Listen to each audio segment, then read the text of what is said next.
आइए जानते हैं आज की कुछ अंतर्राष्ट्रीय खबरों को। पहले एक नजर आज की हेडलाइंस पर। कनाडा के आरोपों के बाद ट्रूडो से पीएम मोदी की पहली मुलाकात, बाइडेन और जेलेंस्की से भी वैश्विक मुद्दों पर चर्चा। बयानबाजी चलती रहती है, राम सभी के हैं, राष्ट्र सभी का है। जैश की धमकी के बाद अयोध्या में सुरक्षा एजेंसियां सजग, सीसीटीवी से रखी जा रही चप्पे चप्पे पर नजर। नीट परीक्षा में गड़बड़ी पर बड़ी कार्रवाई, गोधरा में स्कूल के प्रिंसिपल समेत 5 गिरफ्तार। बिहार में मानसून को लेकर आई खुशखबरी, घातक लू का भी अलर्ट। आग के गोले, जलते हुए तीर और विस्फोटक कॉकटेल्स, प्राचीन हथियार क्यों दाग रहे इजरायली सैनिक। आर्थिक प्रतिबंधों की चेतावनी, रूस की मदद करने वाली चीनी कंपनियों पर भी होगी कार्रवाई।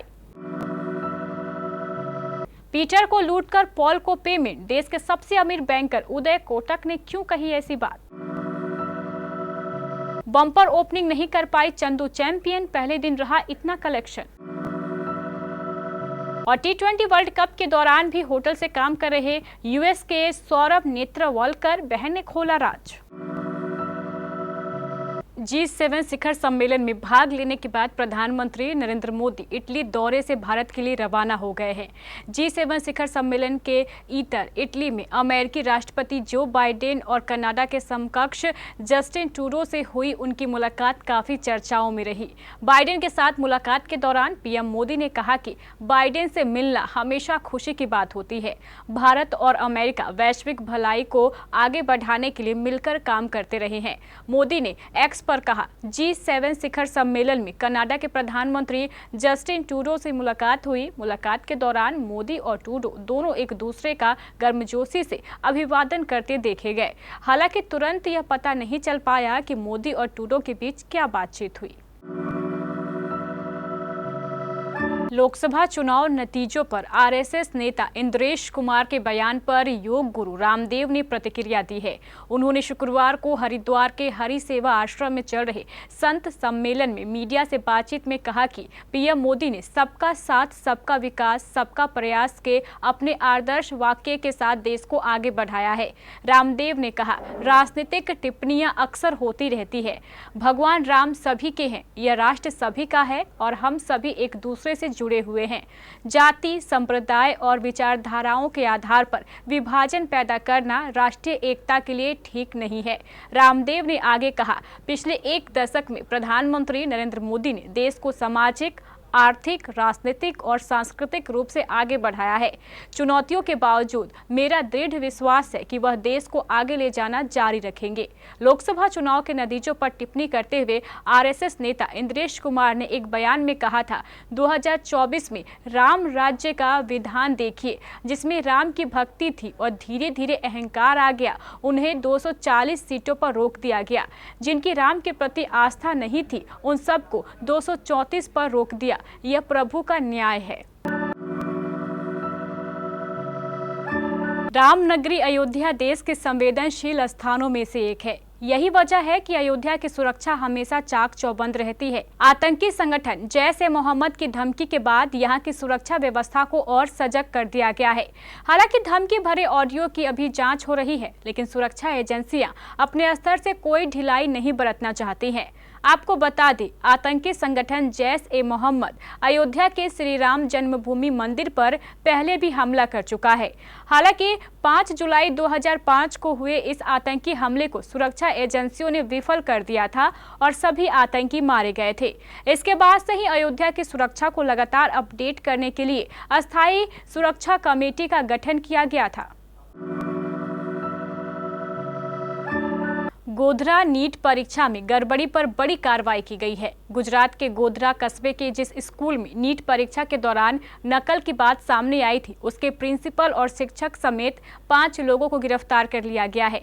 इन पर 27 अभ्यर्थियों से 10-10 लाख रुपए की रिश्वत लेकर राष्ट्रीय पात्रता सह प्रवेश परीक्षा स्नातक पास कराने में कथित तौर पर मदद करने का आरोप है।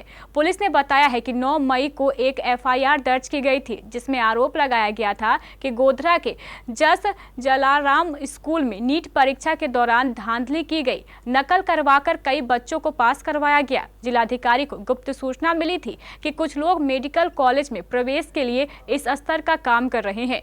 इसके बाद 5 मई को आयोजित होने वाली परीक्षा में शामिल होने वाले अभ्यर्थियों को हिरासत में लिया गया था।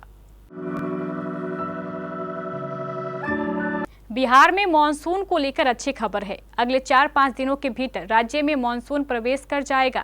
मानसून को आगे बढ़ाने के लिए उपयुक्त मौसमी परिस्थितियां तेजी से आकार ले रही हैं। हालांकि मानसून बिहार की पूर्वी सीमा के निकट पश्चिमी बंगाल के इस्लामपुर में रुका हुआ है। इस परिदृश्य में उम्मीद जताई जा रही है कि राज्य को सोमवार से लू से निजात मिल सकती है। हालांकि शनिवार को भी राज्य के दक्षिण पश्चिम हिस्से और दक्षिण मध्य बिहार में हीट वेव चलने का अलर्ट जारी किया गया है। इधर शुक्रवार को राज्य के 15 जिलों स्थानों पर लू दर्ज की गई। इसमें से 9 स्थानों पर घातक लू दर्ज की गई है। आजकल इजरायली सैनिक आधुनिक हथियारों को छोड़कर मध्यकालीन युग के हथियारों का इस्तेमाल करते नजर आ रहे हैं। वो ट्रेबोचेट से आग के गोले फेंक रहे हैं। ट्रेबोचेट यानी मध्यकालीन समय में जंग के दौरान पत्थर या आग लगे पत्थर फेंकने वाला यंत्र। आग लगी तीर दाग रहे हैं यानी फ्लेमिंग एरो। इतना ही नहीं, मोटार दागने वाली बंदूक जैसी प्रेशर पाइप से मोल्तोवो कॉकटेल्स यानी आग पकड़ने वाले तरल पदार्थों से भरी बोतलें दाग रहे हैं। जब इस बारे में मीडिया ने इजरायली फोर्सेस और डिफेंस एक्सपर्ट से बात की तो हैरान करने वाला खुलासा हुआ। असल में इन हथियारों का इस्तेमाल ज्यादातर लेबनान बॉर्डर पर दिखाई दे रहा है।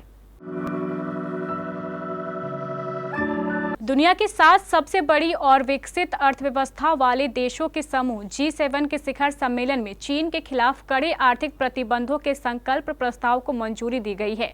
इस पर भी सहमति जताई गई है कि उन चीनी कंपनियों के खिलाफ कड़े कदम उठाए जाएंगे जिन्होंने यूक्रेन के खिलाफ रूस की मदद की है। खास तौर पर चीन के उन वित्तीय संस्थानों के खिलाफ कार्रवाई करेंगे जिन्होंने रूस को यूक्रेन के खिलाफ युद्ध के लिए हथियार हासिल करने में मदद की। शिखर सम्मेलन के दूसरे दिन G7 में शामिल मेजबान इटली के साथ America, Britain, France, Germany, Japan और कनाडा ने चीन के खिलाफ 2 संकल्पों को मंजूरी दी। इसमें उन संस्थाओं के खिलाफ भी प्रतिबंध लगाने का वादा किया गया जिन्होंने धोखाधड़ी से तेल की ढुलाई करके रूस को प्रतिबंधों से बचाने में मदद की।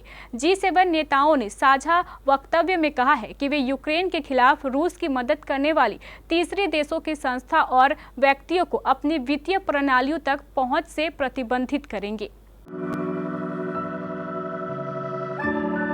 देश के सबसे अमीर बैंकर उदय कोटक ने भारी कर्ज में डूबी टेलीकॉम कंपनी वोडाफोन आइडिया को नोकिया और एरिक्स को प्रीफरेंशियल शेयर जारी करने के फैसले पर सवाल उठाया है। वोडाफोन आइडिया ने टेलीकॉम इक्विपमेंट बनाने के इस कंपनी के वाक़े का भुगतान करने के लिए उन्हें तरजीही शेयर जारी किए थे। कोटक ने अप्रत्यक्ष रूप से इस डील की तुलना पुरानी कहावत पीटर को लूट कर पॉल को भुगतान करने से की है। वोडाफोन आइडिया में सरकार की भी बड़ी हिस्सेदारी है। कंपनी ने सरकार के बकाये के बदले में उसे हिस्सेदारी दी है। कंपनी ने अब प्रीफरेंशियल इशू के जरिए नोकिया को 1.5% और एरिक्सन को 0.9% हिस्सेदारी दी है। कबीर खान निर्देशित और Kartik Aaryan starrer sports drama film Chandu champion काफी समय से चर्चाओं में थी। फिल्म के ट्रेलर और पोस्टर ने तो चंदू चैंपियन के लिए फैंस की एक्साइटमेंट पीक पर पहुंचा दी थी। फाइनली ये फिल्म भारी उम्मीदों के साथ 14 जून को सिनेमाघरों में रिलीज हुई। इस फिल्म को ज्यादातर क्रिटिक्स से पॉजिटिव रिव्यू मिला, लेकिन ये फिल्म बम्पर ओपनिंग नहीं कर पाई। सैकनिल की अर्ली ट्रेंड रिपोर्ट के मुताबिक चंदू चैंपियन ने रिलीज के पहले दिन 4 करोड़ 75 लाख रुपए की कमाई की है। हालांकि ये फिल्म के शुरुआती आंकड़े हैं। ऑफिशियल डाटा आने के बाद इसमें थोड़ा बहुत बदलाव हो सकता है।